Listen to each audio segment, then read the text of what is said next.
In the ancient annals of Westeros, few names evoke as much passion, controversy, and tragedy as that of Daenerys Targaryen. Born into exile, raised in the shadow of a fallen dynasty, and destined to reshape the very fabric of the known world.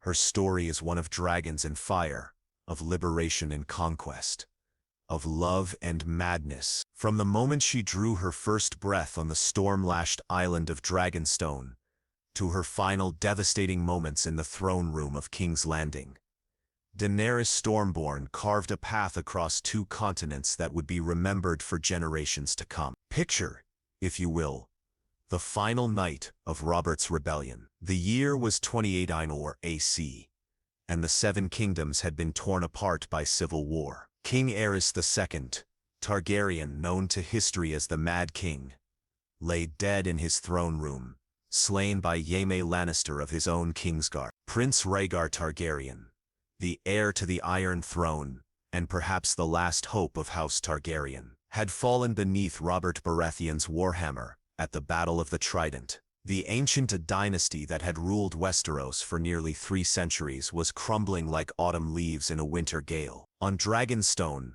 the ancestral seat of House Targaryen, Queen Rhaella Targaryen endured the most difficult labor of her life. Outside, a tremendous storm raged across Blackwater Bay, its winds howling like the death cries of dragons. The castle itself seemed to shake with each thunderclap, as if the very stones were mourning the fall of the Dragon Kings. It was in the midst of this supernatural tempest that Daenerys was born, earning her the name Stormborn even before she drew her first breath. The circumstances of her birth were as dramatic as they were tragic. Queen Rhaella, already weakened by years of her husband's madness and cruelty, barely survived the ordeal. She held her newborn daughter for only moments before death claimed her, leaving the infant princess orphaned from her very first day in the world. The storm that had announced Daenerys' arrival seemed to tear apart Dragonstone itself, as if nature itself was rebelling against the end of the Targaryen reign. Ancient gargoyles crumbled from their perches,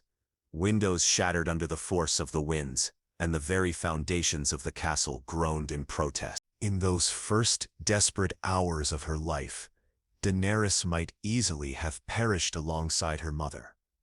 But loyal retainers, led by the aged master-at-arms Ser Willem Darry, recognized that this infant represented the last flickering flame of House Targaryen. With Robert Baratheon's forces approaching and the new king's hatred of all things Targaryen well known, there was no time for mourning or ceremony. The baby princess and her 8-year-old brother Viserys, now the last surviving members of their house, were spirited away from Dragonstone in the dark of night. Thus began Daenerys Targaryen's life in exile, an existence that would shape every aspect of her character and destiny. From her earliest memories, she knew herself to be a princess without a kingdom, a dragon without a lair, heir to a throne that had been stolen from her family. These formative years of displacement and uncertainty would plant the seeds of both her greatest strengths and her most tragic flaws. The first years of exile were spent in Braavos, that greatest of the free cities, where the massive Titan stood guard over the harbor like a stone colossus. Ser Willem Darry had managed to secure modest lodgings for the royal siblings, sustained by what little treasure had been salvaged from Dragonstone and the occasional gifts from Targaryen loyalists who had escaped the purges in Westeros. For a brief time, young Daenerys knew something approaching a normal childhood, sheltered from the harsh realities of their situation by Ser Willem's protective care. But this fragile stability could not last. When Daenerys was perhaps 4 or 5 years old, Ser Willem Darry succumbed to illness, taking with him the last adult who truly cared for the Targaryen siblings' welfare. His death marked the beginning of a darker chapter in their exile, as the siblings found themselves passed from one grudging host to another, their resources dwindling with each move. The house with the red door that Daenerys would later remember with such longing was likely their final stable home, a place of safety that existed more in her memories than in reality. With Ser Willem's death, Viserys was forced to assume responsibility for both his own survival and that of his infant sister. But the years of exile had already begun to twist the mind of the boy who styled himself the rightful king of Westeros, where he might have been a loving older brother, protecting and nurturing his sister. Instead he became her tormentor, alternately possessive and cruel. The constant stress of their precarious existence, combined with his growing obsession with reclaiming their birthright, transformed Viserys into a bitter and unstable young man who saw his sister not as family to be cherished, but as a tool to be used in his schemes for restoration. As they moved from city to city across the free cities of Essos, always one step ahead of creditors and assassins, Daenerys learned to read the moods and tempers of her volatile brother. She became skilled at making herself small and quiet when his rage was building, at offering the exact words of deference and support that might calm his fury before it turned physical. The beautiful princess was developing survival instincts that would serve her well in the trials ahead, though at a cost to her ability to trust and form genuine relationships. The education she received during these wandering years was as unconventional as it was harsh. From Viserys she learned the history of their house, the genealogies of their ancestors, and the bitter catalogue of grievances against those who had stolen their throne. She learned that they were the blood of old Valyria, descendants of dragon lords who had conquered and ruled through fire and blood. She learned that their family had united the 7 kingdoms under their rule, bringing peace and prosperity to Westeros for nearly 3 centuries before Robert Baratheon's rebellion tore it all down. But she also learned harder lessons from the streets and palaces of the free cities. She learned that exiled royalty commanded little respect without the power to enforce it. She learned that promises of future rewards meant nothing to those who demanded payment in the present. She learned that beauty could be both a weapon and a vulnerability, attracting both protectors and predators in equal measure. Most importantly, she learned that survival often required compromise, that dignity was a luxury she could rarely afford, and that the gap between what she had been born to expect and what reality offered was vast and cruel. Throughout these formative years, Viserys filled her head with stories of dragons and the glory days of their house. He told her of Aegon, the Conqueror, and his sister wives Visenya and Rhaenys, who had carved out an empire with fire and blood. He spoke of Balerion, the Black Dread, Vhagar, and Meraxes, the 3 great dragons that had made the conquest possible. He painted vivid pictures of the Iron Throne, forged from the swords of conquered enemies, and of the Red Keep, where their ancestors had ruled in majesty. But for all his tales of past glory, Viserys offered no practical plan for reclaiming what they had lost. His schemes were grandiose but unrealistic, his understanding of politics naive despite his royal birth. He seemed to believe that their bloodline alone should be sufficient to restore them to power, that the small folk of Westeros were waiting with open arms for their return. This fundamental misunderstanding of how power actually worked would ultimately prove his downfall, but not before it shaped his sister's early worldview in dangerous ways. As Daenerys grew from child to adolescent, her beauty became more pronounced, and with it came the unwanted attention of men who viewed her as a potential prize. Viserys, rather than protecting his sister from such attention, began to see it as an opportunity. The idea that her beauty and bloodline might attract a powerful husband who could fund their return to Westeros became the centerpiece of his increasingly desperate plan. He spoke openly of selling her in marriage to whoever might provide him with an army, showing no regard for her feelings or preferences in the matter. This commodification of his own sister revealed the depths to which Viserys had fallen in his obsession with the throne. The brother who should have been her protector had become her pimp, viewing her not as a person with her own desires and dreams but as a resource to be exploited. The psychological damage this inflicted on the young princess cannot be overstated. It taught her that even those who claimed to love her might betray her if the price was right, a lesson that would influence her relationships for the rest of her life. The opportunity Viserys had been waiting for finally presented itself through the machinations of Illyrio Mopatis, a wealthy magister of Pentos with his own mysterious agenda. Illyrio, a man of enormous girth and elaborate mannerisms, maintained a luxurious mansion where he collected beautiful things like works of art. When he offered to host the last Targaryens in his home, it seemed like a stroke of fortune after years of decreasing circumstances. The mansion's gardens were lush and well-tended, the foods rich and exotic, the accommodations far more comfortable than anything they had known in years. But Illyrio's hospitality came with a price, though he was careful not to reveal its full extent immediately. He listened to Viserys's grand plans for reconquest with apparent sympathy, offering encouraging words and subtle hints about potential allies across the narrow sea. He praised Daenerys's beauty and grace, treating her with a courtesy that was both flattering and somehow unsettling. All the while he was laying the groundwork for the arrangement that would change everything.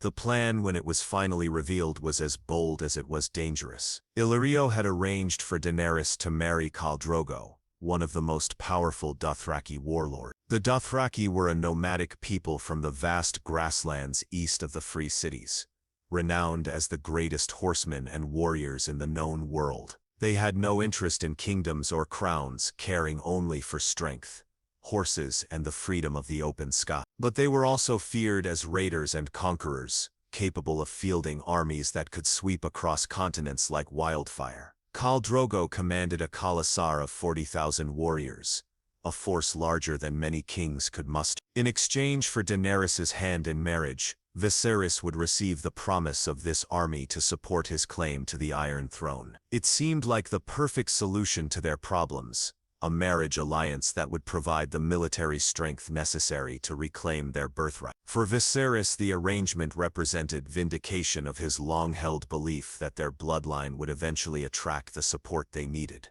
He saw himself as a chess master finally positioning his pieces for victory, with his sister as the key piece that would unlock their return to power. He spoke grandly of how the Dothraki would sweep across Westeros like a hurricane, driving Robert Baratheon from the throne and restoring the rightful order.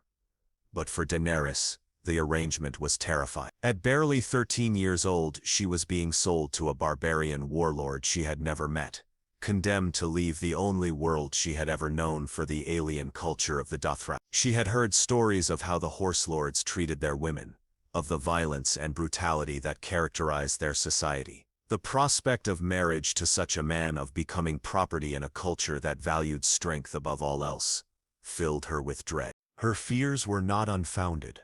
When she first laid eyes on Khal Drogo at the meeting arranged by Illyrio, she saw a man who seemed more force of nature than human being. Tall and powerfully built, with the bronze skin typical of his people and dark hair that fell in a long braid adorned with bells that marked his victories, Drogo radiated an aura of barely contained violence. His eyes, dark and penetrating, seemed to look through her rather than at her, as if evaluating her worth as one might judge a horse.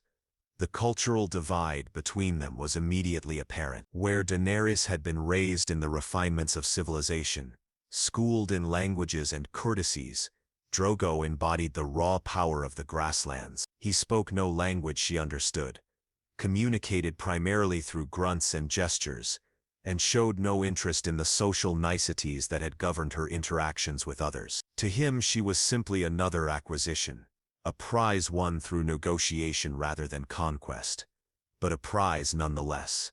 The meeting was brief and awkward, with Illyrio serving as interpreter for the few words that were exchanged. Drogo examined Daenerys with the same clinical attention he might give to a horse he was considering purchasing, checking her teeth, running his hands along her arms to test her muscle tone, evaluating her hips with an eye toward childbearing. The humiliation of being treated like livestock was compounded by Viserys's obvious satisfaction with the proceedings, his excitement at finally having found a buyer for his sister's maidenhead.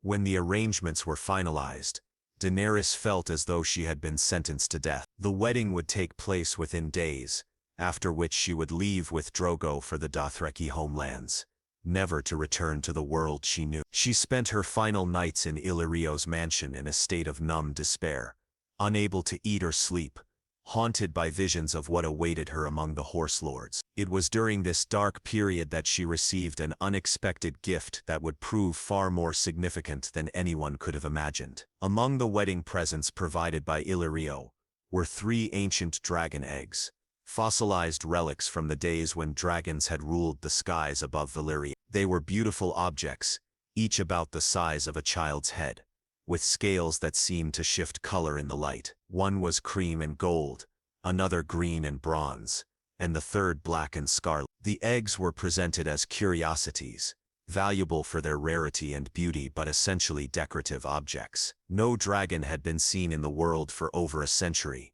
and most scholars believed they were extinct forever. The last Targaryen dragons had died out during the reign of her ancestors, victims of disease, civil war, and simple bad luck. These eggs were considered no more likely to hatch than stones, valuable only as symbols of her family's lost power. Yet something about the eggs called to Daenerys in ways she couldn't articulate. When she held them, they seemed warm to the touch, as if some spark of life still flickered within their ancient shell. In the depths of her despair over her impending marriage, the eggs provided a strange comfort, a connection to the glory days of her house when dragons had made the Targaryens more than human. The wedding itself was a spectacle unlike anything Daenerys had ever witnessed, a celebration that showcased both the wealth and brutality of Dothraki culture. Held in a field outside Pentos, it drew not only Drogo's khalasar but representatives from the various free cities,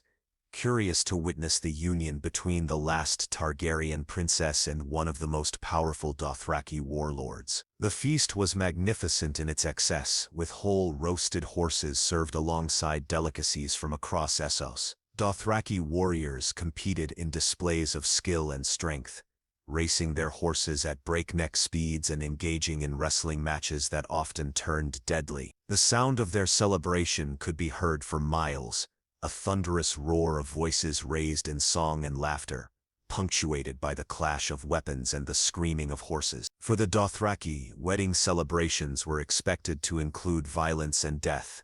A wedding without at least one fatality was considered a dull affair. True to form, several warriors died during the festivities, their blood soaking into the earth as their comrades continued to feast and celebrate around their bodies. To Daenerys, raised in the more civilized customs of Westeros and the free cities, this casual acceptance of death was deeply shocking. The ceremony itself was brief and largely incomprehensible to her, conducted in the Dothraki language with rituals that seemed more suited to marking the transfer of property than the union of two souls. Drogo's vows, if they could be called that, consisted primarily of grunted affirmations, while hers were limited to ritual responses she had been taught phonetically but didn't understand. The wedding gifts reflected the diverse nature of the gathering, ranging from weapons and horses prized by the Dothraki, to more exotic offerings from their foreign guests. But none were more significant than those 3 dragon eggs, placed in a position of honor among the present. Even the fierce Dothraki warriors seemed awed by them,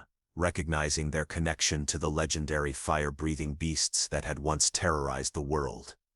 As night fell and the celebration reached its crescendo, Daenerys found herself filled with a curious mixture of terror and resignation. The moment she had been dreading was approaching, the consummation of her marriage to a man she feared and could not communicate with, the final step in her transformation from princess to proper. Viserys, drunk on wine and dreams of conquest, offered her no comfort or encouragement, instead reminding her that her duty was to please her new husband and secure the army they needed.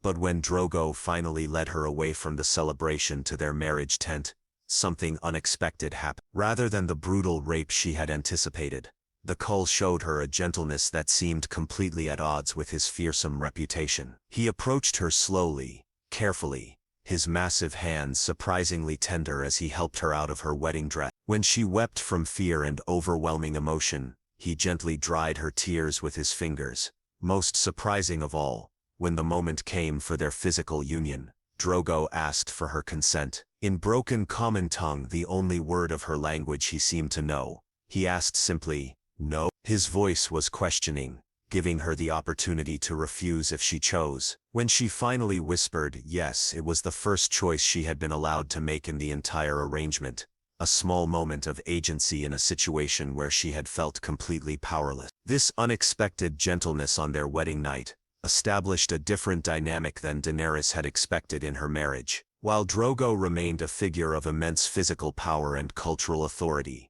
he showed her a basic respect that was more than she had received from her own brother. He was patient with her attempts to learn the Dothraki language, protective of her against the rougher elements of his khalasar, and gradually began to seek her opinions on matters that affected their shared life. As they began their journey into the Dothraki heartlands, Daenerys started to adapt to her new circumstances with a resilience that surprised even herself. The transition was far from easy. The constant movement, the unfamiliar food, the alien customs, and the language barrier all presented daily challenges. The Dothraki lived entirely on horseback, moving across the vast grasslands in an endless migration that followed the seasons and the grass their horses needed. For someone raised in the sedentary comfort of cities and palaces, this nomadic lifestyle was initially grueling. Daenerys had to learn to eat, sleep, and live in the saddle, to find her balance on a moving horse while navigating terrain that stretched endlessly to the horizon. Her soft hands, accustomed to holding books and embroidery needles, became calloused from gripping reins and tent rope. Her pale skin, unused to constant sun exposure, burned and then gradually tanned under the relentless sky of the Dothraki Sea. But perhaps more challenging than the physical hardships was learning to navigate the complex social structure of the khalasar. The Dothraki lived by codes of honor and Hryand that were completely foreign to her previous experience. Weakness was despised, violence was commonplace, and survival often depended on understanding subtle cues and unspoken rules that could mean the difference between respect and contempt. Fortunately, Daenerys was not entirely alone in this challenging transition. Among her wedding gifts had been several servants to ease her adjustment to Dothraki life, most notably Irri, Jaqen, and Dar. These three young women, each from different backgrounds and cultures, became her teachers, companions, and eventually friends as she learned to survive in her new world. Irri and Jaqen were Dothraki girls who had been enslaved in childhood and given as wedding gifts, their role to serve as Daenerys's introduction to their people's custom. They taught her the Dothraki language, instructed her in the arts of riding and fighting that Dothraki women were expected to master,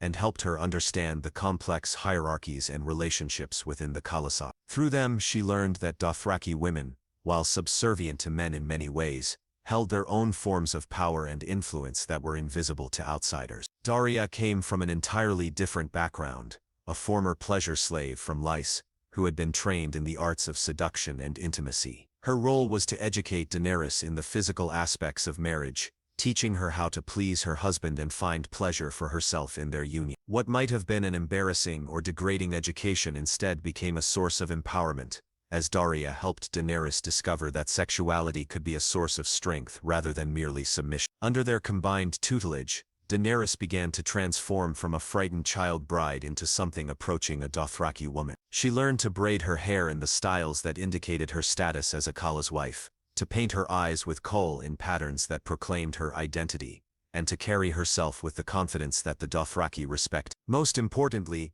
she learned that her position as Drogshu's Khaleesi gave her authority over other women in the tribe, a power she could use to improve conditions for those under her protection. This gradual assumption of authority marked the beginning of Daenerys's development as a leader in her own right. Separate from her identity as either Viserys's sister or Drogo's wife, she began to intervene on behalf of women who were being mistreated, using her position to protect rape victims and comfort those who had lost family members in raids. These actions sometimes put her at odds with traditional Dothraki customs, but Drogo's growing affection for her gave her a buffer against criticism.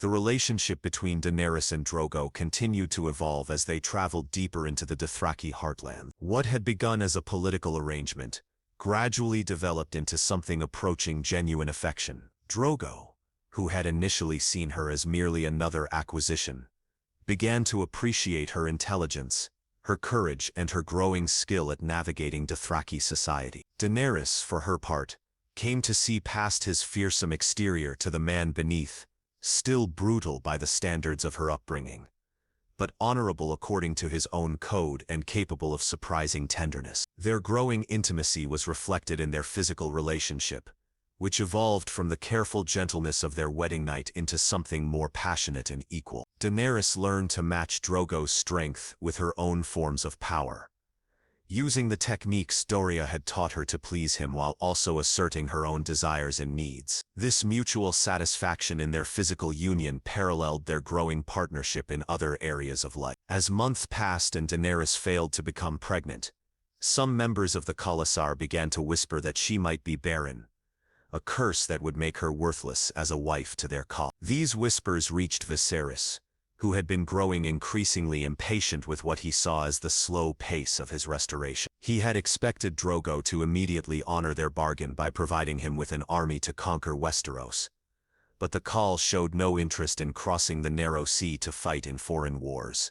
The tension between Viserys and the Dothraki had been building for months. His arrogance and entitlement clashed badly with their values of strength and respect, and his constant demands for immediate action annoyed warriors who operated on entirely different timescales. He seemed incapable of understanding that earning Drogo's support would require proving his worth according to Dothraki standards, not simply invoking his royal bloodline. This cultural disconnect came to a head during a particularly tense evening when Viserys, drunk and frustrated, made the fatal mistake of drawing his sword in Vaes Dothrak, the sacred city of the Dothraki where violence was forbidden. The act was not only deeply offensive to their religious beliefs, but also a direct challenge to Drogo's authority. Worse still, he threatened Daenerys and her unborn child, for by this time, she had finally conceived and was beginning to show signs of pregnancy. The confrontation that followed revealed how completely the dynamic between the Targaryen siblings had changed. Where once Daenerys had cowered before her brother's rage,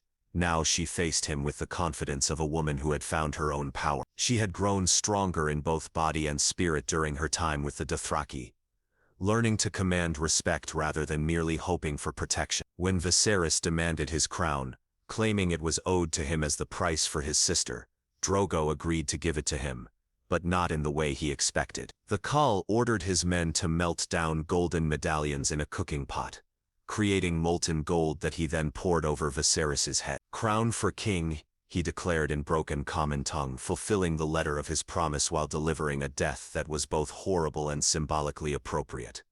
As Viserys died screaming, his flesh burning and melting under the molten metal, Daenerys watched without tears or regret. "He was no dragon," she said quietly, her voice steady despite the horrific scene before her. "Fire cannot kill a dragon." This moment marked her final break with her past, the death of the last person who connected her to her childhood and her previous identity as merely the spare heir to a fallen dynasty. The execution of Viserys had multiple consequences that would reshape Daenerys' future.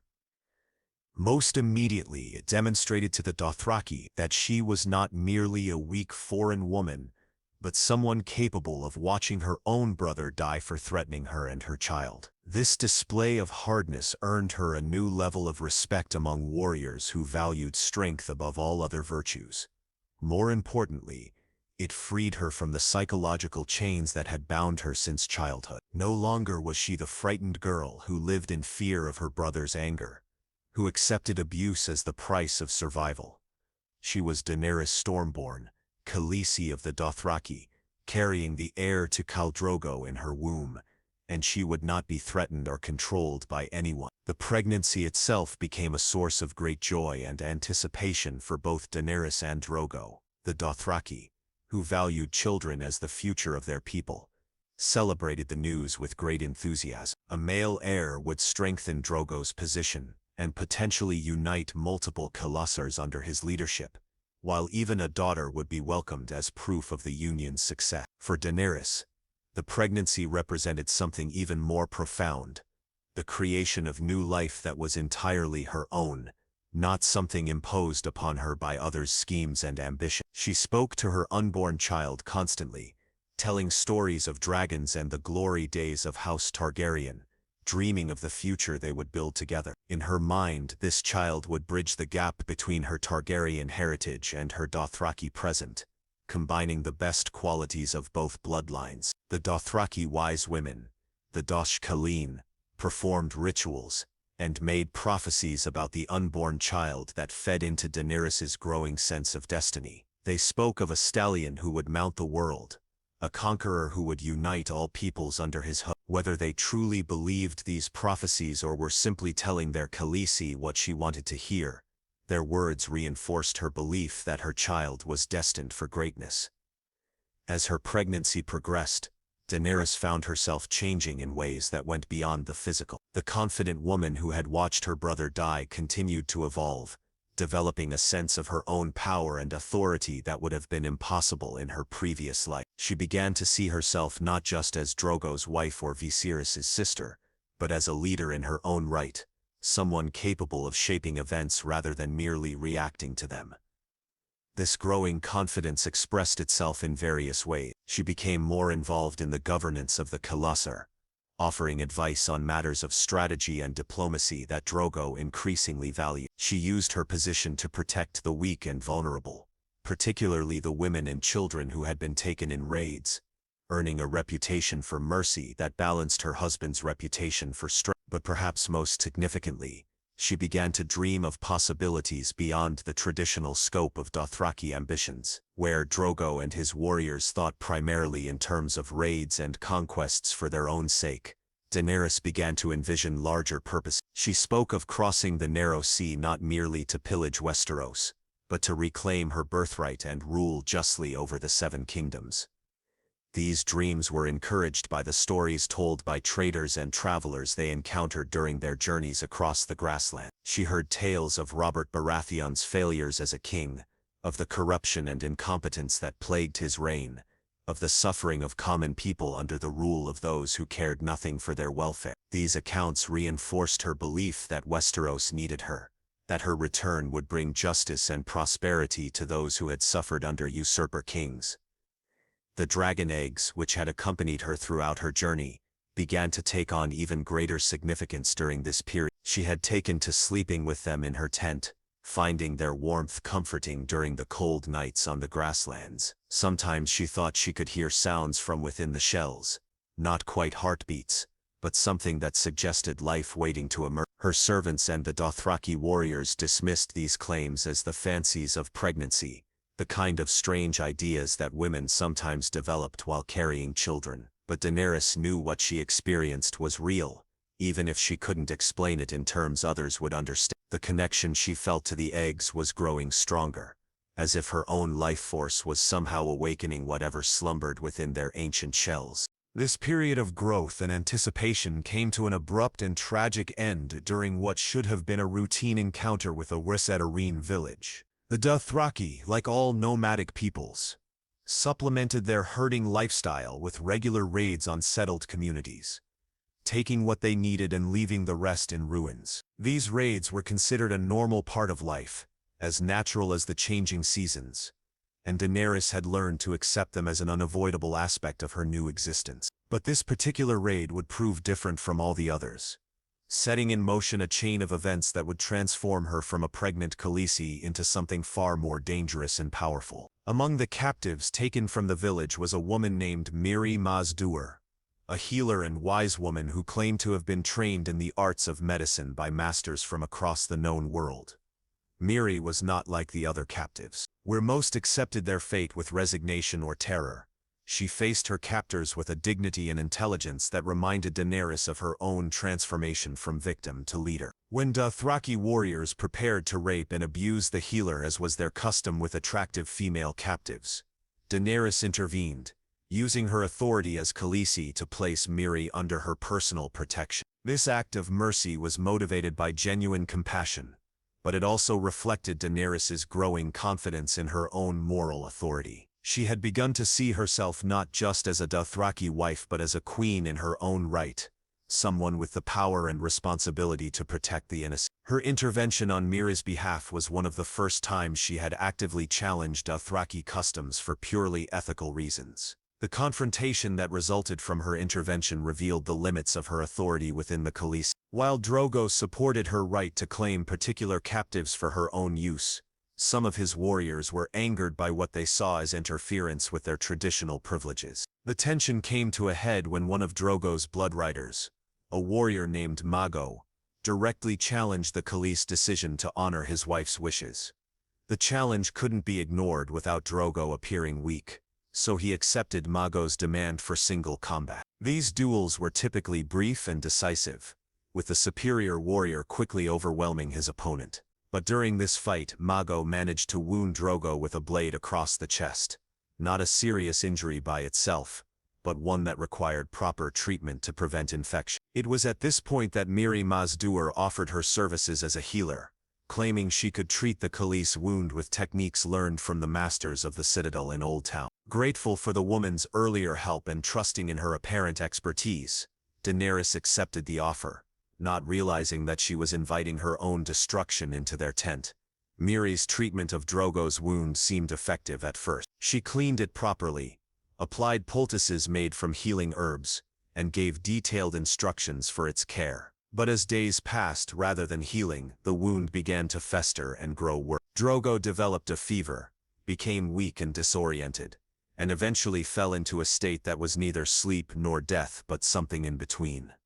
The deterioration of her husband's condition coincided with the onset of Daenerys's labor. The stress of watching Drogo waste away, combined with the physical demands of pregnancy, triggered premature birth under the worst possible circumstances. With the Khal dying and the Khaleesi beginning to fragment as his blood riders positioned themselves for succession, Daenerys found herself giving birth in chaos and uncertainty. Desperate to save her husband's life, and believing that Mirri's healing skills represented her only hope, Daenerys agreed to let the Lázarine woman attempt a more powerful form of magic. Mirri claimed she could perform a ritual that would restore Drogo to health, but she warned that life must be paid for with life, a price that seemed acceptable when weighed against losing the man she had come to love. What Daenerys didn't understand was the true nature of the price demanded.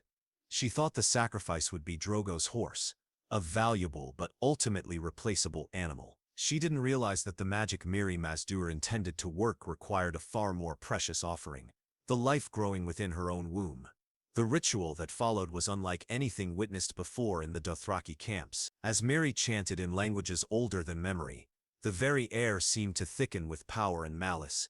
The Khal's horse, meant to be the sacrifice, screamed in agony as shadows danced around the tent. But the true horror was yet to come, as Daenerys felt her child stirring unnaturally within her, moving in ways that spoke of corruption rather than life. When her labor finally concluded in a tent filled with smoke and the stench of dark magic, what emerged was not the stallion who would mount the world that the Dust Colleen had prophesied, but something twisted and monstrous. The child she had dreamed of, the bridge between her past and future, was born dead and malformed, a victim of Mirri's revenge against those who had destroyed her village and people. Drogo did technically return to life as Mirri had promised, but he was no longer the fierce Khal who had commanded 40,000 warriors. The man who opened his eyes was empty, a breathing shell with no awareness, no recognition, no spark of the intelligence and strength that had made him legendary among his people. He sat and stared at nothing, neither truly alive nor properly dead, a cruel mockery of the husband Daenerys had grown to love.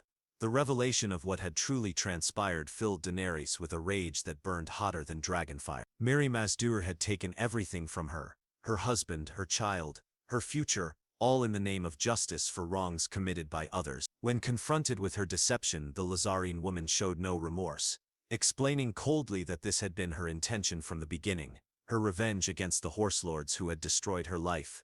"You saved me," Mirri said with bitter satisfaction. "But you did not save them, could not save them. Your Khalazar raped them, took them for slaves, burned their homes. Why should I wish to help you or your husband?"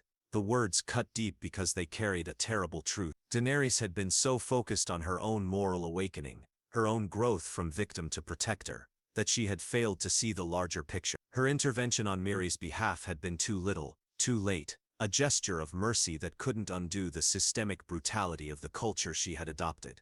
This realization marked another crucial transformation in Daenerys's character. The grief and rage she felt over her losses mixed with a growing understanding of the moral complexities of power and leadership. She began to see that good intentions weren't sufficient, that true change required more than individual acts of kindness within systems of oppression. But for now her immediate concern was survival. With Drogo incapacitated and their child dead, the Khalazar began to fragment as various bloodriders and war leaders saw opportunity in the power vacuum. Some departed immediately with their followers, taking horses and supplies they claimed as their due. Others lingered, waiting to see if anyone would emerge as a clear successor to Drogo's authority. Jorah Mormont, the exiled Westerosi knight who had attached himself to their cause months earlier, urged Daenerys to flee before the situation deteriorated further. He painted stark pictures of what happened to the wives of dead Khals. At best, they were sent to Vaes Dothrak to live out their days among the Dosh Khaleen, the crones who tended the sacred sites. At worst, they might be killed or enslaved by rivals seeking to eliminate potential threats to their authority. But Daenerys found herself reluctant to abandon the life she had built, even though it now lay in ruins around her. The Dothraki Sea had become her home in ways she was only beginning to understand. The woman who had once been terrified of horses now felt more comfortable in the saddle than on foot. The princess who had once cowered before harsh words now commanded respect through her own strength and determination.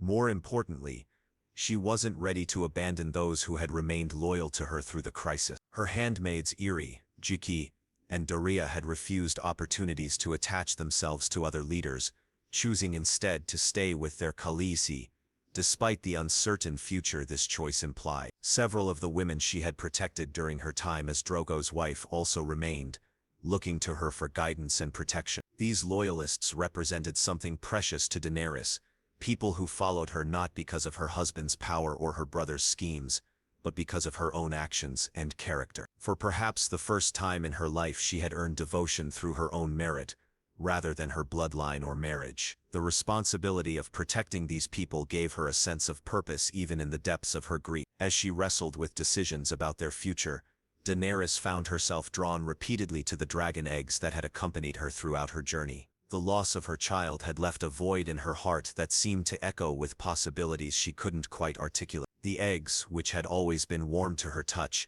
now seemed almost alive with potential energy. During the long nights when she sat vigil beside Drogo's empty shell, holding his unresponsive hand and grieving for all they had lost, she would cradle the eggs and imagine she could hear heartbeats within their ancient shells. The cream and gold egg seemed to pulse with gentle warmth.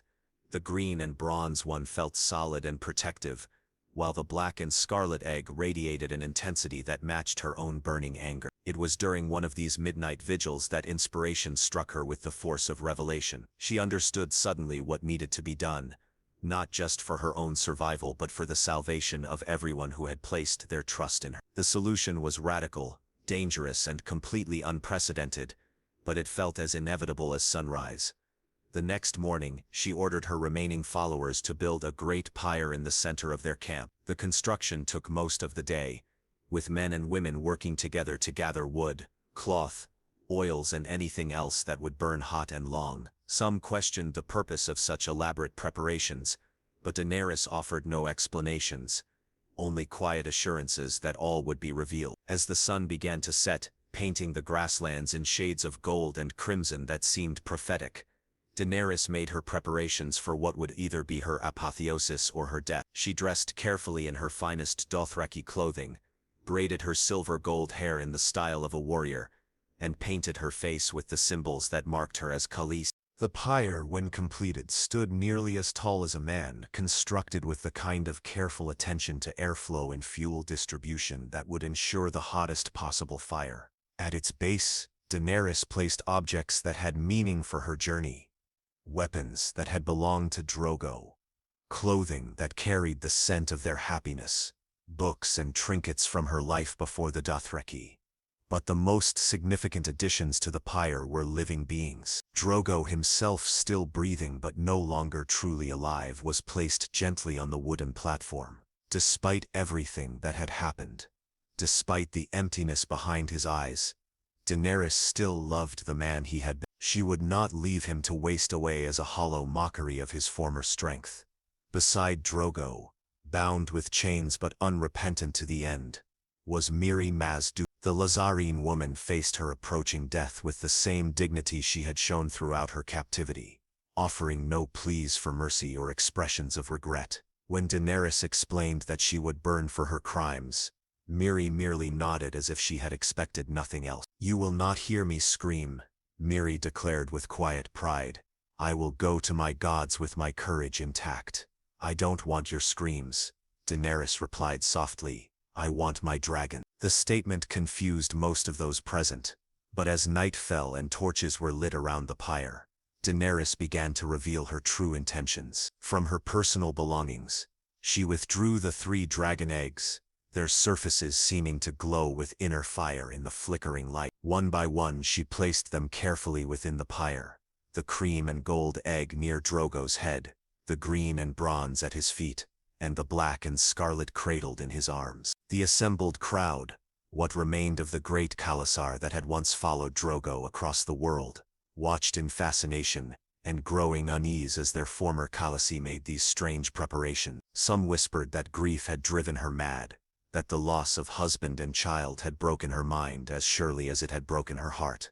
Jorah Mormont stepped forward, his weathered face creased with concern and confusion. "Khaleesi," he said gently, "the dragon eggs are beautiful, but they are only stone. They have been stone for thousands of years." Daenerys looked at him with eyes that held depths of certainty he couldn't fathom. "I know what they are," she said simply, "and I know what they will become." With those words she took a torch from one of her followers and approached the pyre. The flames caught immediately, fed by the oils and preparations she had ordered. The fire rose high into the night sky, visible for miles across the grasslands, a beacon that announced the end of one age and the beginning of another.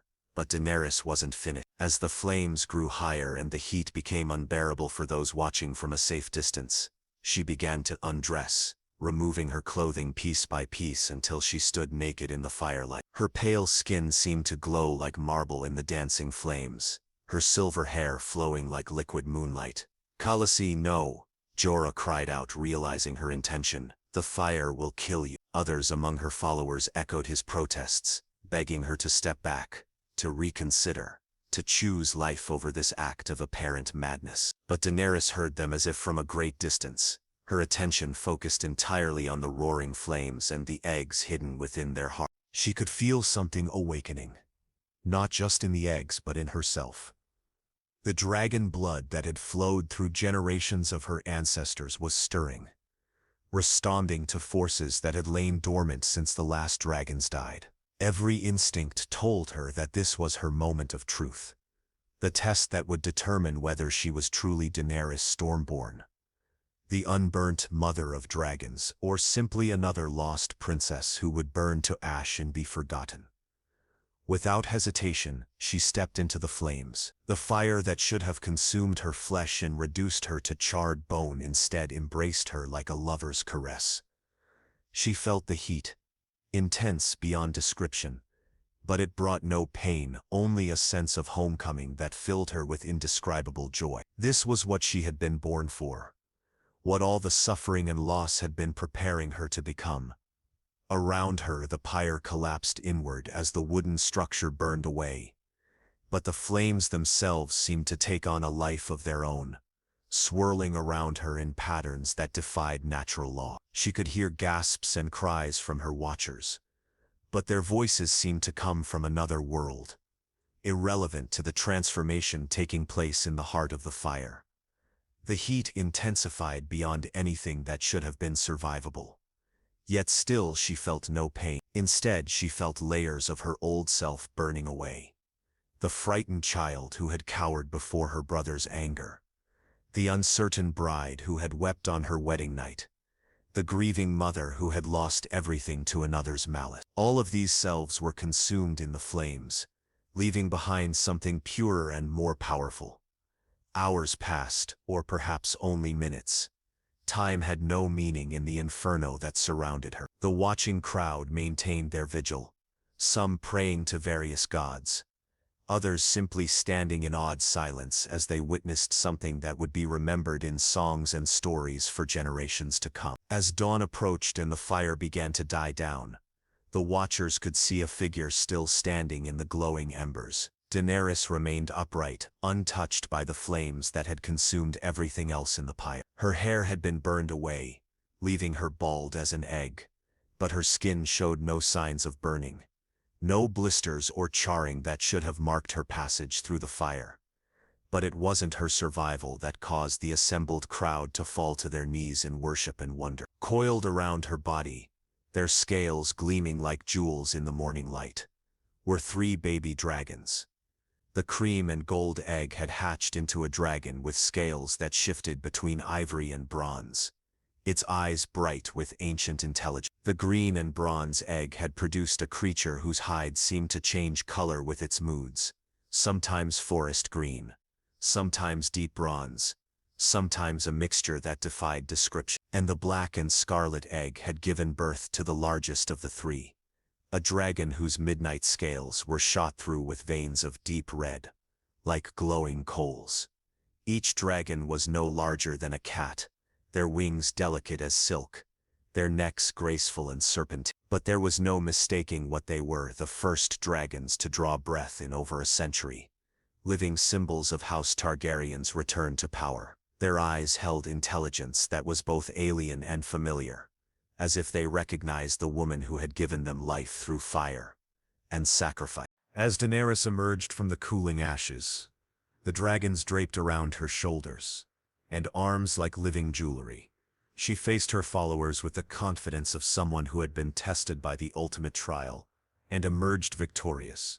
The woman who had entered the fire was gone forever, replaced by something both more and less than human. "Blood of my blood," she said to the kneeling crowd, her voice carrying an authority that needed no crown or throne to validate it. "I am Daenerys Stormborn of House Targaryen, rightful queen of the 7 kingdoms, Khaleesi of the Great Grass Sea, breaker of chains and mother of dragons. Rise and follow me if you will. We have work to do." The transformation was complete. The frightened girl who had been sold in marriage to a barbarian warlord had died in the flames, replaced by a queen who commanded not through fear or birthright alone, but through the kind of power that bent reality to her will. The dragons perched on her shoulders were proof of that power, living miracles that announced her as something beyond the normal rules of the world. But with great power came great responsibility, and greater dangers. As word of the dragon's return spread across Essos and eventually to Westeros, it would attract both devoted followers and deadly enemies. Kings and queens would see her as either their salvation or their doom. Common people would flock to her banners hoping for liberation from their oppressor, and those who profited from the existing order would stop at nothing to destroy her before she could challenge their power. The road ahead would be long and blood-soaked, filled with betrayals and victories, moments of triumph and depths of despair that would test her in ways the fire had not. She would conquer cities and free slaves, make allies and enemies, love and lose, all while struggling to balance the conflicting demands of justice and mercy, strength and compassion. But for now, in this moment of her rebirth, surrounded by the ashes of her old life and the living proof of her transformation, Daenerys Targaryen allowed herself to feel the full weight of her destiny. She was no longer merely a player in other people's games. She was the game itself, a force of change that would reshape the world whether it welcomed that change or not. The dragons stirred restlessly on her shoulders, their small heads turning toward the horizon where the sun was rising over the Dothraki Sea. They could sense the vast world beyond their birthplace, filled with opportunities for flight and conquest. Their mother felt the same pull, the same hunger for the larger stage where her true story would unfold. Soon, very soon, they would leave this place behind, and begin the journey that would take them across continents and oceans, through the greatest cities of the known world and into the pages of history itself. But first there were practical matters to attend to, followers to organize, supplies to gather, and plans to make for the campaigns ahead. The Mother of Dragons had work to do, and the world would never be the same. In the days following her emergence from the flames, Daenerys found herself faced with challenges she had never anticipated. The miracle of the dragon's birth had transformed her from a dispossessed princess into something approaching a living legend. But legends still needed to eat, still needed shelter, and still needed to navigate the practical realities of survival in a harsh world. The remnants of Drogo's Khalasar, who had witnessed her transformation, numbered fewer than 100 souls, mostly women, children, elderly, and those warriors too weak or too loyal to seek better opportunities elsewhere. They looked to her now with a mixture of worship and desperate hope, seeing in her and her dragons their only chance for protection in a world that showed little mercy to the powerless. But faith and wonder, however profound, could not solve the immediate problems they faced. The dragons, though miraculous, were still infants who required constant care and feeding. They were growing rapidly, their appetites increasing daily, and they showed a preference for meat that was both fresh and abundant. What had seemed like a reasonable food supply for a small band of humans quickly proved inadequate when 3 young dragons were added to the equation. Daenerys learned to hunt for her children herself, using skills she had acquired during her time with the Dothraki to track and kill the small game that dotted the grasslands. Watching her dragons feed for the first time was both fascinating and slightly horrifying. They tore into their prey with savage efficiency, their delicate appearances belying the predatory instincts that drove them. Each dragon displayed distinct personality traits from the beginning. The cream and gold dragon, whom she named Viserion in memory of her brother despite their troubled relationship, showed the most curiosity about the world around him. He would often wander away from the others to investigate interesting sounds or scents, requiring constant supervision to prevent him from getting lost or into danger. The green and bronze dragon, whom she called Rhaegal after her deceased brother Rhaegar, displayed a more contemplative nature. He seemed content to perch quietly and observe his surroundings, his color-changing scales shifting to match his mood or environment. When he was calm, his hide showed gentle greens and golds, but when agitated or excited, he would flush with deeper, more intense hue. The largest of the 3, the black and scarlet dragon she named Drogon in honor of her late husband, showed the most aggressive and independent nature. Even as a hatchling, he displayed a dominance over his siblings that reminded Daenerys of the Khal for whom he was named. Drogon was always the first to feed, the most demanding of attention, and the quickest to snap at anyone who displeased him.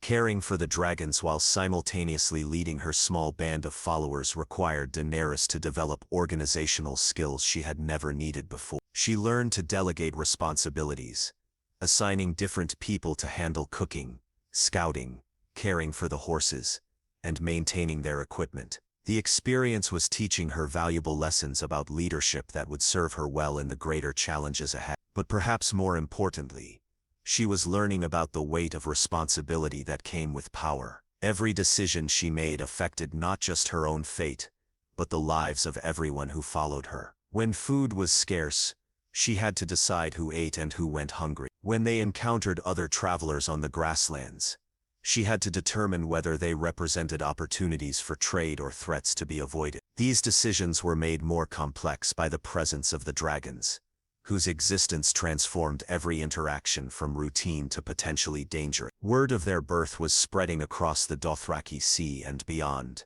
carried by traders, mercenaries, and wanderers who had witnessed or heard accounts of the miracle. Some of these stories were accurate, but many were wildly exaggerated, describing creatures the size of houses breathing flames that could melt stone. The attention was both blessing and curse. On one hand, the growing legend of the Dragon Queen attracted followers who sought to attach themselves to her rising star. Warriors who had initially dismissed her small band as irrelevant began to reconsider, seeing opportunity in service to someone who commanded such miraculous powers. Merchants and traders started seeking them out, hoping to establish profitable relationships with someone who might soon command vast wealth and influence. But the attention also attracted dangers. Assassins sent by those who feared what her dragons might grow into began stalking their small caravan. Rival warlords saw her as either a threat to be eliminated or a prize to be captured. Even former allies became potential enemies as they calculated whether her friendship was worth more than the rewards offered for her death. Jorah Mormont proved invaluable during this period, his experience as both knight in exile providing crucial guidance as Daenerys navigated these new challenges. He taught her to recognize the signs of potential threats, to evaluate the trustworthiness of those who sought to join their cause, and to make the hard choices that leadership sometimes demanded. "Trust sparingly, my queen," he advised during one of their evening strategy sessions. In this world there are many who would use your mercy against you, who would see your compassion as weakness to be exploited. It was advice that sat uncomfortably with Daenerys's natural inclinations toward kindness and justice. But she was beginning to understand its wisdom. The naive girl who had once believed that good intentions were sufficient to create good outcomes was being replaced by a woman who understood that noble goals sometimes required harsh methods. This evolution in her thinking was accelerated by their encounters with the realities of life in Essos, where slavery was not only legal but formed the foundation of entire economies. As they traveled toward the coast, seeking passage to lands where her dragons might find more abundant food and her followers greater opportunities, they witnessed scenes that burned themselves into Daenerys's memory. In the markets of the free cities they saw human beings bought and sold like livestock, their worth measured in gold rather than dignity. They encountered pleasure slaves trained from childhood to serve the whims of their masters, warriors enslaved for the entertainment of crowds, and children torn from their families to serve in distant land. The casual brutality of it all, the way that suffering was treated as simply another aspect of commerce, awakened something fierce and uncompromising in Daenerys's heart. The dragons seemed to sense their mother's emotional state, growing restless and aggressive when she was angry or upset. More than once, merchants or slave traders who had been rude or dismissive found themselves facing the sharp end of tiny dragon claws or the warning snap of miniature jaws. While the dragons were still too small to be truly dangerous, their presence served as a powerful reminder that their mother was not to be trifled with. It was during one such encounter in a coastal trading post that Daenerys first began to formulate the philosophy that would guide her actions for years to come. A slave trader, fat and prosperous from his traffic in human misery, had laughed at her demands that he treat his merchandise with basic human decency. "They are not human, Your Grace," he had said with oily condescension. "They are property, valuable only for what they can provide to their betters. To treat them as people would be as foolish as conversing with horses or negotiating with cattle." The casual dehumanization in his words struck Daenerys like a physical blow. She saw in his attitude the same mindset that had allowed her brother to sell her in marriage, that had permitted the Dothraki to treat conquered peoples as objects for their entertainment, that enabled those in power to justify any cruelty toward those beneath them. "I am Daenerys Stormborn," she replied, her voice carrying a quiet intensity that made even her dragons pause in their movements. "I am the blood of old Valyria, heir to the dragon lords who ruled the world through fire and blood. And I say that all men are human, all deserve to be treated with dignity, and all have the right to determine their own fate." The trader laughed nervously, unsure how to respond to such radical notions from someone who commanded dragons, however small. But his laughter died when Drogon, responding to his mother's emotional state, reared back and released a tiny puff of flame that singed the man's beard. "Consider yourself warned," Daenerys said quietly as she turned to leave. "The dragons are small now, but they grow larger every day, and their mother's memory is very long indeed." This incident marked the beginning of Daenerys's transformation from survivor to crusader, from someone seeking merely to reclaim her birthright, to someone determined to reshape the world according to her vision of justice. The dragons were not just symbols of her power but instruments through which she could enforce her will on those who profited from oppression. But recognition of her growing strength brought with it the sobering realization of just how vast the task ahead of her would be. Slavery wasn't just practiced in isolated pockets, but formed the economic backbone of entire civilizations. The wealth of the great families, the prosperity of the trading companies, the very foundations of society in much of Essos, depended on the buying and selling of human beings. To challenge slavery meant challenging the established order itself, making enemies of some of the most powerful people in the known world. It meant taking on not just individual slave owners but entire governments, massive trading organizations and centuries of legal and cultural precedent. The scope of such an undertaking was staggering, potentially requiring the conquest of entire continents. Yet as daunting as the prospect was, Daenerys found herself unable to turn away from every slave she saw in chains, every child sold in the markets, Every broken soul resigned to a life of servitude represented a failure of the world's powerful to create justice. If she had the strength to change things, didn't she have the obligation to try? The dragons, growing larger and stronger with each passing day, seemed to offer the means to make such changes possible. They were living weapons of unparalleled power, creatures that could break armies and topple kingdoms when they reached their full size. More importantly, they were symbols that inspired both hope in the oppressed and fear in their oppressors. As they continued their journey toward the great slave cities of Slaver's Bay, Daenerys began to develop the strategy that would guide her campaign for liberation. Rather than attempting to challenge the entire system at once, she would focus on specific targets, demonstrating her power while building the resources and allies needed for larger victories. The first of these targets would be the city of Astapor, famous throughout the known world for producing the unsullied warrior slaves trained from childhood to be perfect soldiers. If she could acquire an army of Unsullied for herself, she would have the military strength needed to challenge other slave cities and eventually the masters who ruled them. But acquiring such an army would require careful planning and considerable resources. The Unsullied were expensive, their training representing years of investment by their masters. She would need to offer something of equivalent value in exchange, something that the good masters of Astapor would find irresistible. As she watched her dragons play in the evening light, their scales gleaming like living jewels as they chased each other through the grass, Daenerys began to formulate a plan that was as audacious as it was dangerous. The dragons were her greatest assets, but they were also the key to acquiring the army she needed.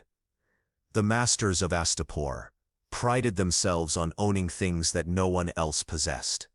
What could be more unique, more valuable than a living dragon? The very rarity that made her children precious also made them irresistible bait for those whose wealth had made them hungry for ever more exotic acquisitions. It was a plan that required her to risk everything she held most dear, for the chance of gaining the power she needed to change the world. The dragons were not just her weapons but her children, the miraculous beings she had brought into the world through fire and sacrifice. To use them as bargaining chips felt like a betrayal of the bond they shared. But as she considered the alternatives, allowing slavery to continue unchallenged, accepting a world where human beings were treated as property, abandoning her responsibility to use her power for justice, she realized that some risks were worth taking. The dragons had been born to change the world, and sometimes change required sacrifice from even those you loved most. The decision made, Daenerys began preparing her followers for the challenges ahead. They would need to appear wealthy enough to afford an army of Unsullied while hiding their true numbers and capabilities. They would need to present themselves as serious buyers while concealing their ultimate intention. Most importantly, they would need to be ready to fight if negotiations went badly. As they approached the red brick walls of Astapor, rising like a bloody sunset from the shores of Slaver's Bay, Daenerys felt the weight of destiny settling around her shoulders like a cloak. Everything that had happened in her life, the exile, the marriage, the betrayal, the loss, the rebirth in fire had been leading to this moment. The Mother of Dragons was coming to Slaver's Bay, and nothing would ever be the same. The city of Astapor presented itself to approaching travelers as a monument to both wealth and cruelty, its red brick walls rising from the coastline like dried blood given architectural form. The very stones seemed to whisper of the countless lives that had been bought and sold within those walls, of the children torn from their families to be forged into weapons of war, of the masters who had grown fat on the profits of human misery. As Daenerys and her small band approached the city's gates, the dragons perched on her shoulders like living ornaments. She felt the eyes of guards and merchants alike tracking their movement. Word of her approach had preceded them, carried by the network of traders and travelers that connected the cities of Slaver's Bay. The sight of actual dragons, however small, had transformed rumor into reality, and attracted attention from the highest levels of Astapori society. The good masters of Astapor, the council of wealthy slave traders who governed the city, had extended an invitation for the Dragon Queen to tour their facilities and examine their wares. They saw in her a potential customer of unprecedented value, someone whose exotic resources might allow them to command prices beyond their wildest dreams. The possibility of selling an entire army of Unsullied in a single transaction was the kind of opportunity that came once in a lifetime. But Daenerys had her own agenda, one that went far beyond simple commerce. As she passed through the city's gates and saw the reality of life in Astapor up close, her resolve to destroy the system that permitted such horrors only grew stronger. The streets were lined with slave markets, where human beings were displayed like cuts of meat, their bodies examined and evaluated by potential buyers who showed more consideration for the horses they rode than the people they purchased. The famous training grounds where the Unsullied were created represented the ultimate expression of slavery's cruelty. Children as young as 5 were taken from their families and subjected to brutal conditioning designed to strip away every trace of individual will or desire. They were taught to feel no pain, show no fear, and obey without question. Those who survived the training became perfect soldiers, but at the cost of their humanity. Kresni's Mona Close, the good master who served as her primary guide and negotiator, took obvious pride in explaining the process by which boys were transformed into living weapons. He spoke casually of the methods used to ensure absolute obedience, the punishments inflicted on those who showed signs of independent thought, the final test that required each trainee to kill a newborn baby to prove their complete emotional detachment. "You see, honored queen," Kresny said through his translator, a young woman whose downcast eyes spoke of her own suffering. "The Unsullied are not men as other men are. They feel no pain, know no fear, show no mercy. They are the perfect instruments of war, incapable of rape, pillage, or the other indisciplines that plague ordinary soldiers." What he described as virtues, Daenerys recognized as atrocity. The Unsullied hadn't been perfected.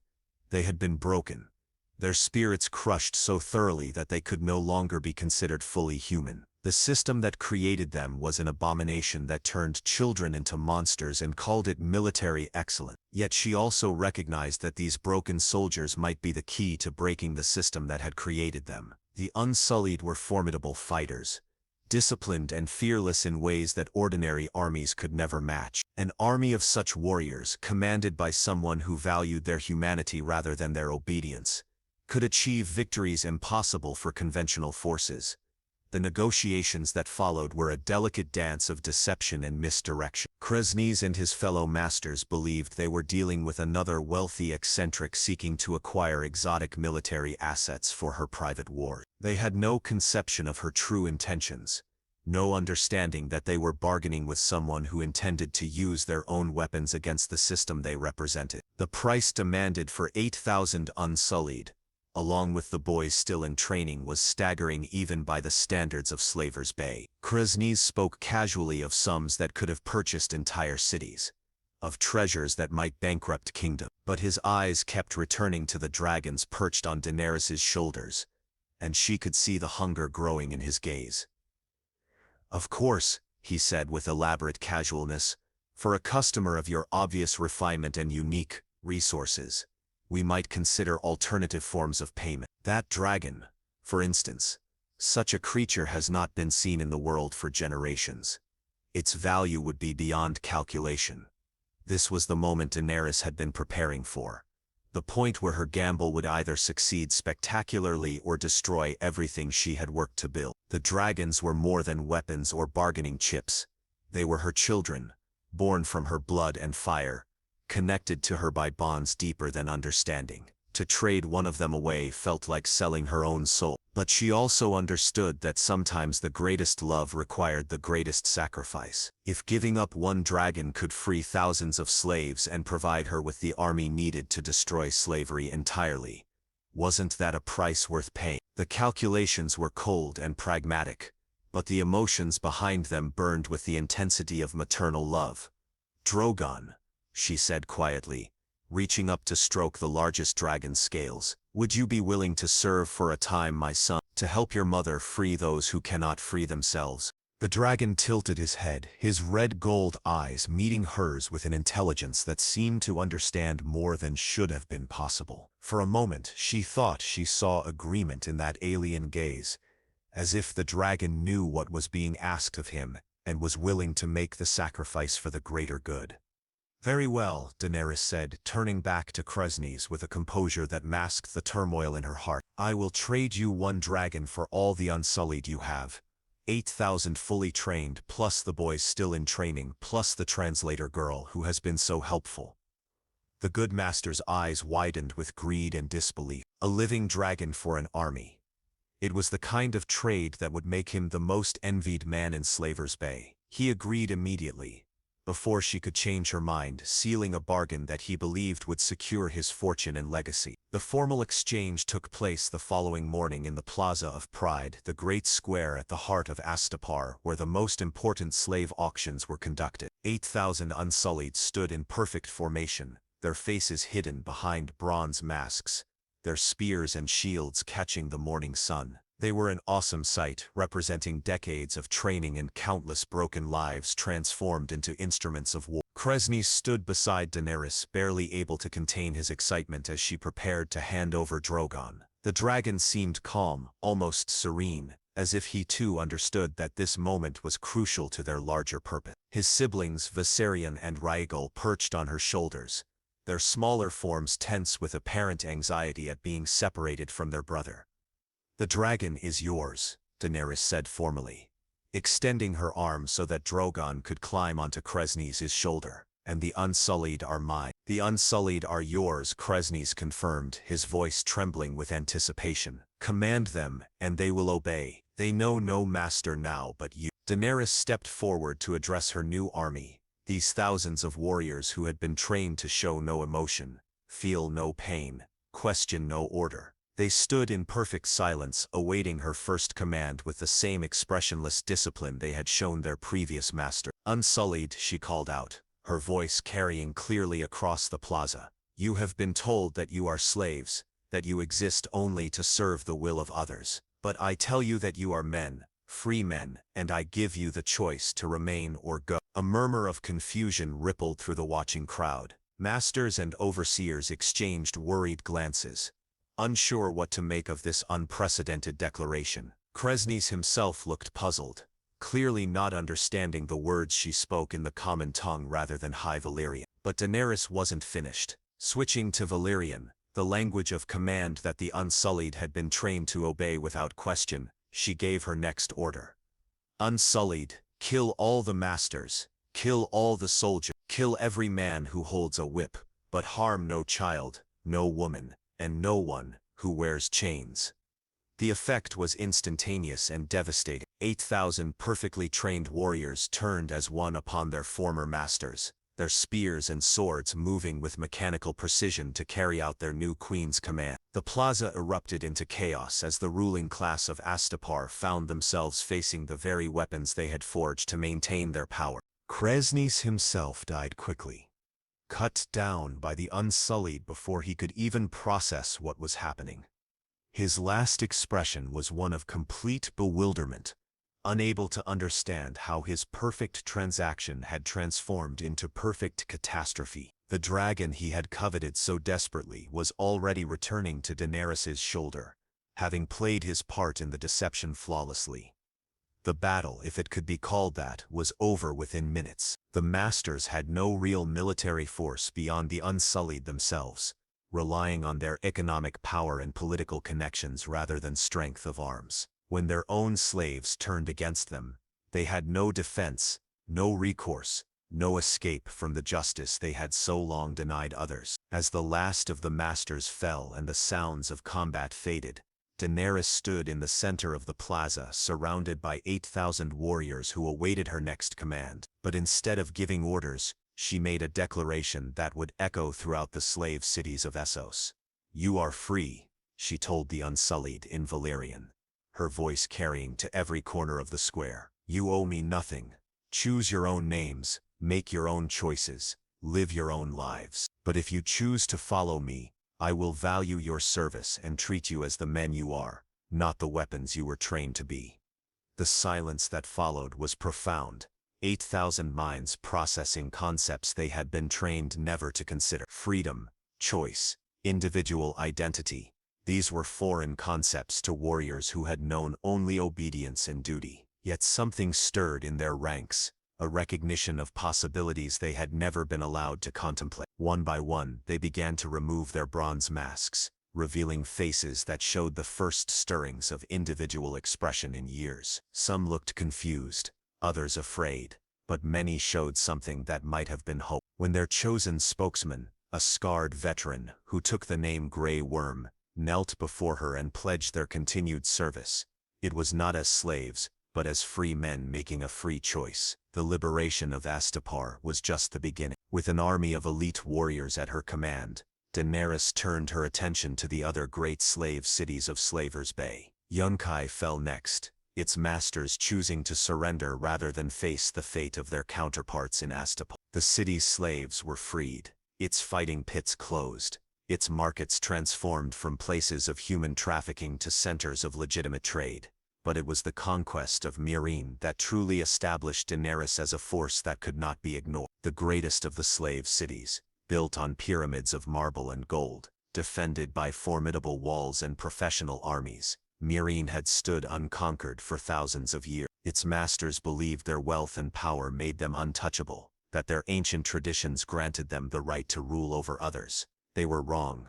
The siege of Meereen lasted for months, a test of both military skill and political will. Daenerys's dragons, now grown large enough to be truly dangerous, provided her with tactical advantages no conventional army could match. They could strike at targets within the city walls, destroy siege engines, and spread terror among defenders who had never faced such creatures before. But more importantly, the siege became a battle for the hearts and minds of Meereen's enslaved population.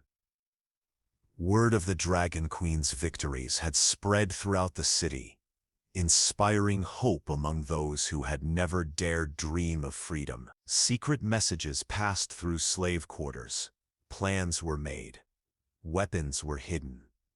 And when the final assault came, it was not just Daenerys's army that stormed the walls, but the enslaved population, rising in rebellion. The great masters of Meereen fell as their counterparts in Astapor had fallen, victims of the very system they had used to oppress others. Their pyramids, built with slave labor and decorated with slave-produced art, became symbols of liberation rather than oppression. The fighting pits where slaves had died for entertainment were closed forever, their sands washed clean of blood. With the conquest of Meereen, Daenerys controlled the entirety of Slaver's Bay, making her one of the most powerful rulers in Essos. Her dragons had grown large enough to carry riders, their wings casting shadows that could darken entire city blocks. Her army had swelled with freed slaves who chose to follow the woman who had given them freedom, and her reputation had spread to every corner of the known world. But with great power came great challenges. Ruling was proving more difficult than conquering, as the former slaves struggled to build new lives while former masters plotted their revenge. The Sons of the Harpy, a terrorist organization, formed by displaced elites, conducted a shadow war of assassinations and sabotage designed to destabilize her rule. Trade routes were disrupted, former allies became enemies, and the complex problems of governance tested her in ways that battlefield victories never had. The dragons, too, were becoming more difficult to control as they grew larger and more powerful. What had once been playful creatures the size of cats were now fearsome predators capable of reducing buildings to ash with their breath. Drogon, in particular, showed signs of independence that worried even Daenerys, sometimes disappearing for days at a time to hunt in the wilderness surrounding Meereen. It was during one such absence that tragedy struck. A young girl, the daughter of a goatherd who grazed his flock in the hills outside the city, was found burned to death, her body bearing the unmistakable marks of dragon fire. The grieving father brought his daughter's bones to the throne room, laying them at Daenerys's feet as evidence of the price of her power. The moment was a devastating reminder that her children, for all their majesty and power, were still dragons, apex predators driven by instincts that recognized no moral boundary. The same creatures that had helped her free thousands of slaves had also killed an innocent child, their power bringing both liberation and destruction in equal measure. Faced with this terrible reality, Daenerys made one of the most difficult decisions of her reign. She ordered Viserion and Rhaegal to be chained in the depths of Meereen's Great Pyramid, sealing them away from the world they might harm. The decision broke her heart, but she could not allow her personal feelings to outweigh her responsibility to protect the innocent. Drogon, still free but increasingly wild, became a symbol of both her power and her loss of control. He would sometimes appear in the skies above Meereen, his roars echoing off the pyramid walls, before disappearing again into the vastness of the world beyond. She could feel the bond between them weakening, the understanding they had shared since his birth, eroding as his nature reasserted itself. The weight of these challenges began to take its toll on Daenerys herself. The young woman who had once dreamed of simple justice found herself navigating the treacherous waters of international politics, where every decision had far-reaching consequences, and every ally might secretly be an enemy. The pure moral clarity that had driven her early victories gave way to the grinding complexities of actual governance. Letters arrived from Westeros, the continent of her birth, bringing news of civil war and chaos. The realm her ancestors had built was tearing itself apart, with multiple claimants fighting for the Iron Throne while the common people suffered. Her advisors urged her to seize the opportunity, to sail west with her army and dragons, to claim her birthright while her enemies were distracted by their own conflicts. But leaving Slaver's Bay would mean abandoning the freedmen who looked to her for protection. The former slaves who had built new lives under her rule. The Sons of the Harpy and their allies would certainly return to power if she departed, restoring the old order and enslaving anyone who had dared to follow her. The moral weight of such a betrayal was almost unbearable to contemplate. Yet the call of Westeros grew stronger with each passing day. The Iron Throne was her birthright. The destiny her brother had always claimed awaited her. The Seven Kingdoms needed a ruler who could bring peace and justice, someone who could heal the wounds of war and build a better future for all their people. How could she turn away from such a responsibility?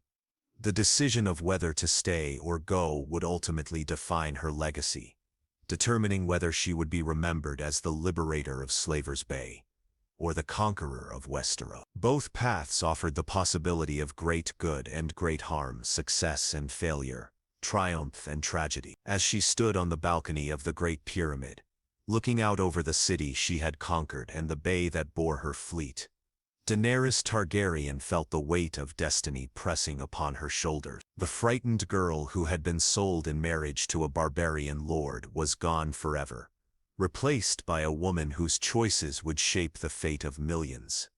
The dragons were growing restless in their chains, their cries echoing through the pyramid like the voices of imprisoned gods. Soon she would have to decide their fate as well as her own. Would she keep them bound to prevent further tragedy, or would she free them and accept the chaos that might follow? In the distance, ships were arriving from all corners of the world, bringing merchants, diplomats, and supplicants who sought audience with the Dragon Queen. Each brought their own agendas, their own definitions of justice, their own visions of the future. Some saw her as a savior, others as a threat, but all recognized her as a force that could no longer be ignored.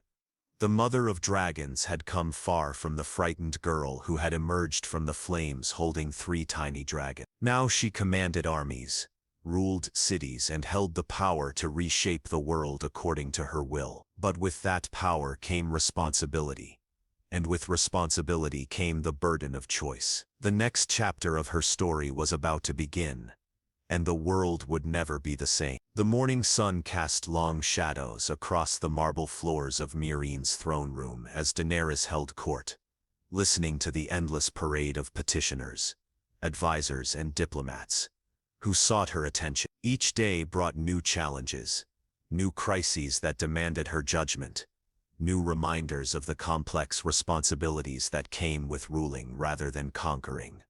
A former master pleaded for compensation for slaves she had freed, speaking of ancient property rights and economic hardship. A group of freedmen begged for protection from the sons of the Harpy, who had murdered 3 of their number in the night. Merchants complained about disrupted trade routes, while farmers reported strange sightings of a great black dragon in the countryside beyond the city wall. Through it all, Daenerys listened with the patience she had learned to cultivate, making decisions that would affect thousands of lives while maintaining the careful balance between justice and pragmatism that effective rule required. The young woman who had once believed that good intentions were sufficient to create good outcomes had been tempered by experience into someone who understood that the real world demanded compromise. But beneath the surface of her daily routine, larger forces were gathering that would soon test everything she had built. Ravens arrived daily from the free cities,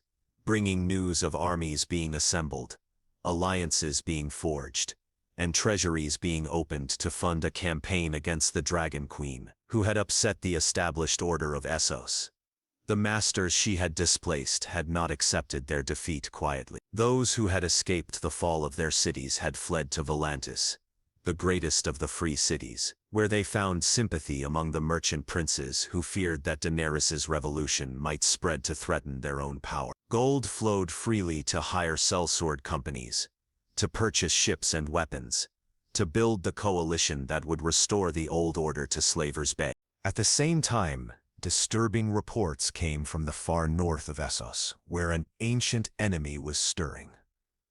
The Dothraki Khals, inspired by the example of what Drogo's former Khaleesi had accomplished, were uniting their scattered tribes into a force not seen since the days of the Great Migrations.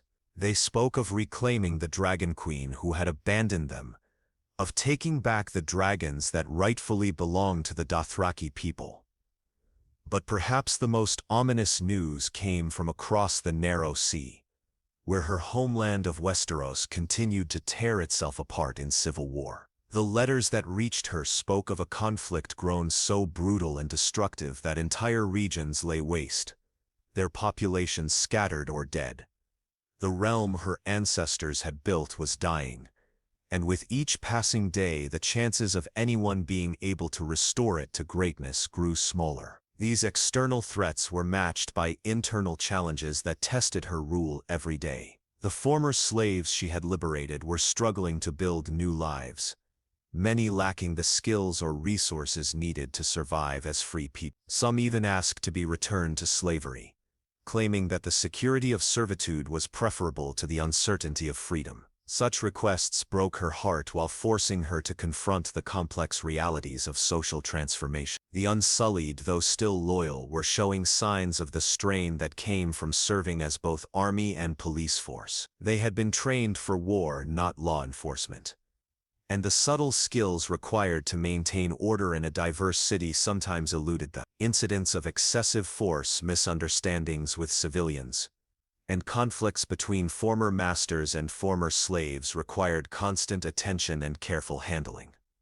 Most troubling of all were the reports of Drogon's activities in the countryside. The great black dragon had grown enormous during his time in the wild, his wingspan now broad enough to darken entire fields. He hunted freely across the region, taking livestock and occasionally threatening travelers who ventured too far from the safety of the city. The people feared him, and their fear reflected back on Daenerys herself.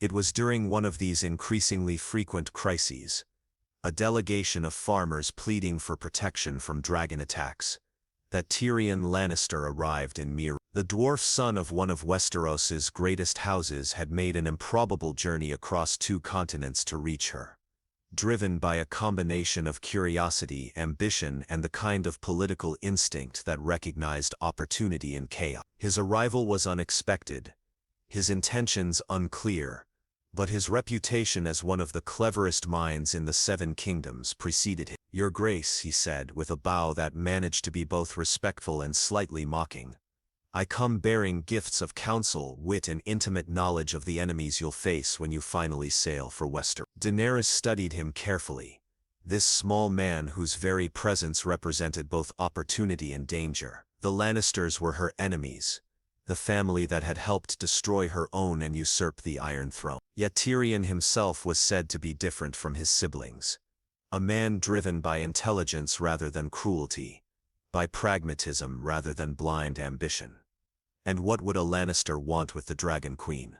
she asked, her tone carefully neutral. "What I've always wanted," Tyrion replied with a self-deprecating smile, "to be on the winning side of history. And after witnessing the chaos that Westeros has become, I believe that side is yours." The conversations that followed, conducted over wine in the private chambers of the Great Pyramid, would prove to be among the most important of Daenerys's life. Tyrion brought news of the political situation in Westeros, detailed knowledge of the strengths and weaknesses of various factions, and most importantly, a perspective on power and governance that had been shaped by years of navigating the treacherous waters of Westerosi politics. He confirmed what her other advisors had been telling her, that Westeros was ripe for conquest, weakened by years of war and misrule. But he also warned of the challenges she would face, the deep-rooted prejudices against foreign rulers, the religious movements that might see her dragons as demons, the practical difficulties of governing a continent while ensuring the loyalty of people who had never known her. "The throne is yours by right," he told her during one of their late-night discussions.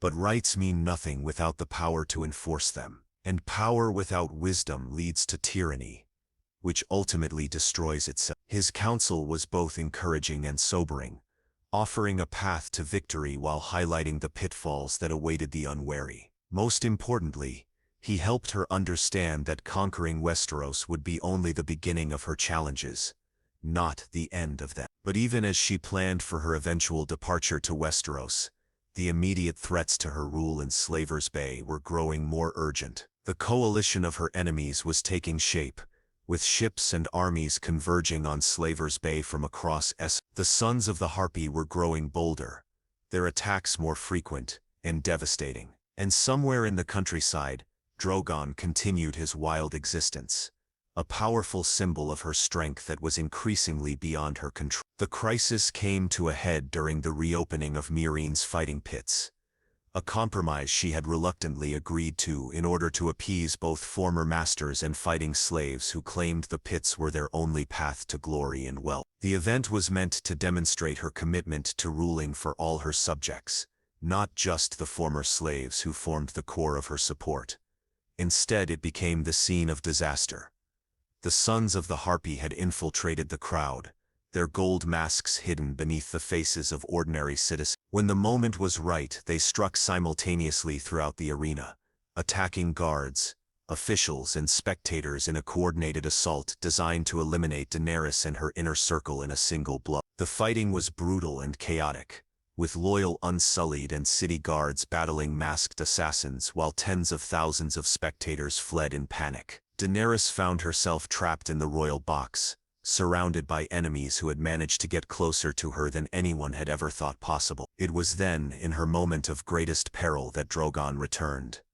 The great black dragon descended from the sky like a living storm, his roar drowning out the sounds of battle as he landed in the center of the fighting pit. His appearance transformed the assassination attempt into a massacre, as jets of flame consumed the Sons of the Harpy while his claws and teeth dealt death to anyone who dared approach.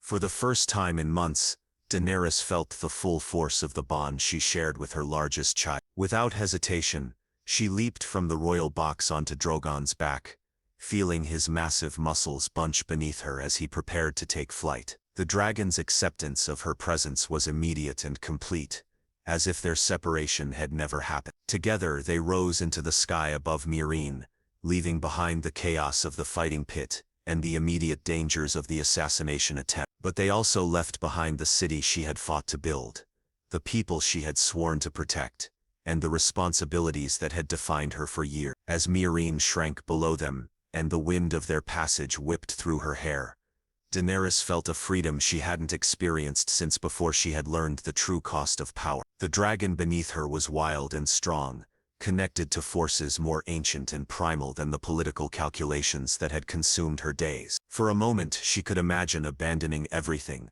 the throne, the crown, the endless demands of rule, in favor of a simpler existence, riding the winds of the world. But the moment passed, as such moments always do.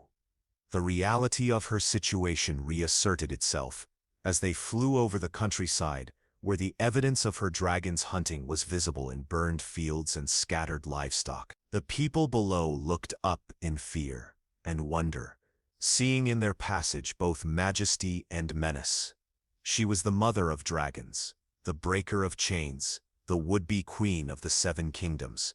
These titles carried obligations that could not be set aside simply because they had become burdensome. The people of Meereen needed her leadership, the slaves of the world needed her protection, and the throne of her ancestors needed her claim. When Drogon finally landed in the wilderness beyond the city, exhausted from their flight and the battle at the fighting pits, Daenerys found herself facing a choice that would define the rest of her story. She could remain here in the wild with her dragon, free from the complexities of civilization, but also unable to help those who depended on her. Or she could return to Meereen, to the throne room and the council chambers and the endless parade of decisions that shaped the fate of millions. The choice, when it came, was not really a choice at all. She was who she was, shaped by fire and loss and responsibility into someone who could not turn away from duty even when duty became unbearable. The frightened girl who had once dreamed of a simple life was gone, replaced by a woman who understood that some burdens could not be set down. When search parties finally found her days later,